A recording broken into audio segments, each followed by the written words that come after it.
Sobat belajar ekonomi suka nemu berita tentang OJK, misalnya berita yang ini, atau yang ini, atau yang satu ini.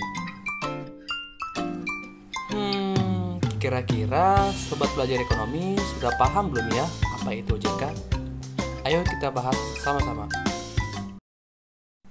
Kita mulai dari pengertiannya dulu nih. Yang dimaksud dengan Otoritas Jasa Keuangan atau OJK adalah lembaga independen yang mempunyai fungsi, tugas, dan wewenang pengaturan, pengawasan, pemeriksaan, dan penyidikan. OJK yang dibentuk berdasarkan Undang-Undang Nomor 21 Tahun 2011 ini berfungsi untuk menyelenggarakan sistem pengaturan dan pengawasan yang terintegrasi terhadap keseluruhan kegiatan di sektor jasa keuangan. OJK yang didirikan ini bertujuan untuk menggantikan peran dari Bapepam LK dalam pengaturan dan pengawasan pasar modal maupun lembaga keuangan.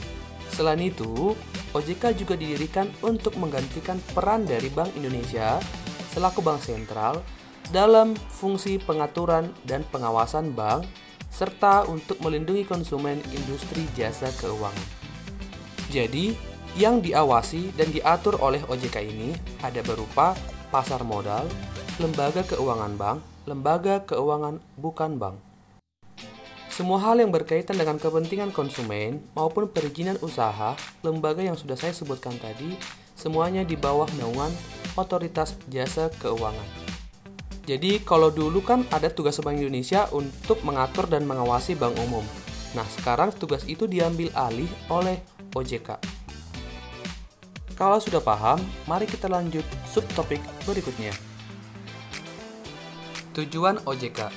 Otoritas Jasa Keuangan dibentuk dengan tujuan agar seluruh kegiatan di dalam sektor jasa keuangan antara lain 1.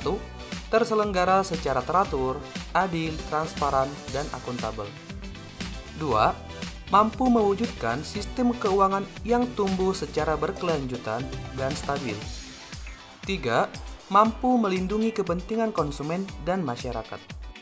Supaya seluruh aktivitas sektor jasa keuangan berjalan dengan baik serta sehat, maka OJK ini hadir sebagai wadah untuk mengawasi kegiatan mereka. 3. Fungsi OJK. Otoritas Jasa Keuangan atau OJK mempunyai fungsi menyelenggarakan sistem pengaturan dan pengawasan yang terintegrasi terhadap seluruh kegiatan di sektor jasa keuangan.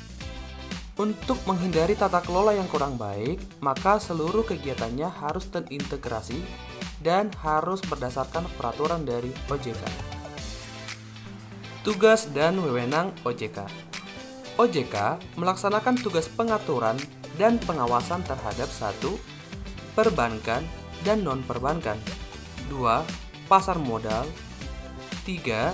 Perasuransian, dana pensiun, lembaga pembiayaan atau leasing, dan lembaga jasa keuangan lain. Ingat, tugas OJK ada 2, yaitu pengaturan dan pengawasan. Untuk melaksanakan tugas pengaturan, maka OJK memiliki wewenang diantaranya 1. Menetapkan peraturan pelaksanaan undang-undang. 2. Menetapkan peraturan perundang-undangan di sektor jasa keuangan. 3. Menetapkan peraturan dan keputusan OJK. 4. Menetapkan peraturan mengenai pengawasan di sektor jasa keuangan. 5. Menetapkan kebijakan mengenai pelaksanaan tugas OJK. 6. Menetapkan peraturan mengenai tata cara penetapan perintah tertulis terhadap lembaga jasa keuangan dan pihak tertentu. 7. Menetapkan peraturan mengenai tata cara penetapan pengelola statuter pada lembaga jasa keuangan. Buat yang belum paham, apa itu pengelola statuter? Jadi pengelola statuter adalah orang perseorangan atau badan hukum yang ditetapkan oleh OJK untuk melaksanakan kewenangan OJK sebagaimana dimaksud dalam Undang-Undang Nomor 21 Tahun 2011 tadi tentang OJK dan Undang-Undang Nomor 40 Tahun 2014 tentang perasuransian. Kita lanjut ke tugas yang ke-8, menetapkan struktur organisasi dan infrastruktur serta mengelola, memelihara, dan menata usahakan kekayaan dan kewajiban. Serta yang kesembilan, menetapkan peraturan mengenai tata cara pengenaan sanksi sesuai dengan ketentuan peraturan perundang-undangan di sektor jasa keuangan.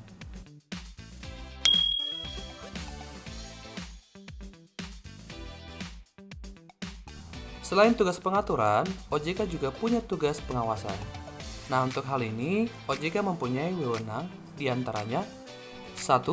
Menetapkan kebijakan operasional pengawasan terhadap kegiatan jasa keuangan. 2. Mengawasi pelaksanaan tugas pengawasan yang dilaksanakan oleh Kepala Eksekutif. 3.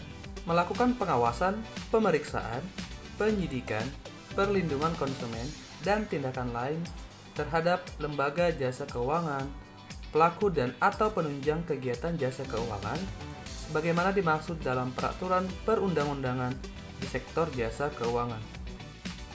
Wewenang yang keempat, memberikan perintah tertulis kepada lembaga jasa keuangan dan atau pihak tertentu.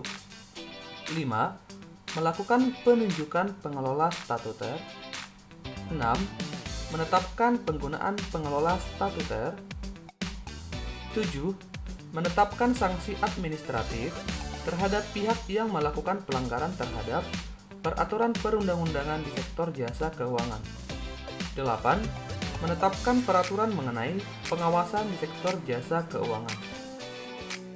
9. Memberikan dan atau mencabut izin usaha, izin orang perseorangan, efektifnya pernyataan pendaftaran, surat tanda terdaftar, persetujuan melakukan kegiatan usaha, pengesahan, persetujuan atau penetapan pembubaran, dan penetapan lain bagaimana dimaksud dalam peraturan perundang-undangan di sektor jasa keuangan. Gimana Sobat Belajar Ekonomi, sudah paham tugas dari OJK? Part yang terakhir dari topik ini adalah Dewan Komisioner. Dewan Komisioner adalah pimpinan tertinggi otoritas jasa keuangan yang bersifat kolektif dan kolegial. Dewan Komisioner ini beranggotakan 9 orang anggota yang ditetapkan dengan keputusan Presiden. Adapun susunan Dewan Komisioner terdiri atas 1. Seorang ketua merangkap anggota.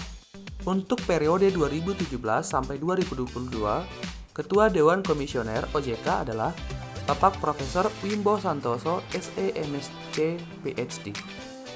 2. Wakil Ketua sebagai Ketua Komite Etik merangkap anggota. Wakil Ketua Dewan Komisioner pada saat ini adalah Ibu Insinyur Nurhaida MBA.